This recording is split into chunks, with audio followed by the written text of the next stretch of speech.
28 मराठीमध्ये आपले स्वागत आहे। आजच्या मोठ्या बातम्यांबद्दल बोलूया। उज्ज्वल भविष्यासाठी ज्ञानेश्वरी बन, गाथाबन तयार करा। ज्ञानेश्वर माऊली कदम। आजच्या काळात वृक्षतोड हा खूप मोठा गंभीर प्रश्न निर्माण झाला आहे। ही सृष्टी जिवंत ठेवायची असेल तर ज्ञानोबा तुकोबाराय यांच्या नावाने एक झाड लावा, त्या प्रत्येक झाडावर एक ओवी लावा, पडीक जमिनीवर सुखी जीवन भविष्यासाठी ज्ञानेश्वरी बन, गाथाबन तयार करा, असे प्रतिपादन बुधवार दिनांक मार्च 18 रोजी ज्ञानेश्वर माऊली कदम, छोटे माऊली यांनी केले।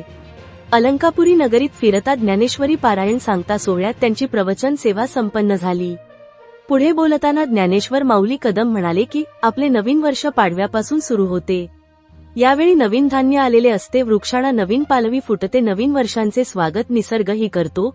या नवीन वर्षांच्या निमित्ताने प्रत्येक घरात, गावात पारायणे व्हावीत, प्रत्येकाने झाड लावावे, ते वाढवावे, जगवावे, निर्व्यसनी जीवन जगावे, जातमुक्त व्हावे, हा संकल्प करायला हवा। 18 पगड जाती जेव्हा एकत्र येतील तेव्हा भारत अधिक समृद्ध होईल, असेही ते म्हणाले। पारायण सोहळ्यास Balukaka Jamkade, Gangadhar Adalkar, Jayprakashji Bihani, Ramprasad Sabua, Rajendra Prasadji Maniyar, Mukund Ashtikar, Shivnarayanji Baheti, doctor Umesh Gaikwad, doctor Ashish Mehta, Nandkishorji Baheti, doctor Sunil Kulkarni, Pratap Shinde, Nanda Bhutada यांची प्रमुख उपस्थिती होती। परभणी जिल्हा ब्युरो चीफ उत्तम लोखंडेची रिपोर्ट। माझे गुरुबंधू आदरणीय पंडित महाराज डाके गुरुजी यांच्या गेल्या 5 वर्षाच्या अथक परिश्रमातून हा फिरता ज्ञानेश्वरी पारायण सोहळा परभणी जिल्ह्यात पहिला उत्सव मानवतला झाला आणि दुसरा उत्सव आज शेलूला संपन्न होत आहे आणि उद्या त्याची काल्याचं कीर्तन आहे।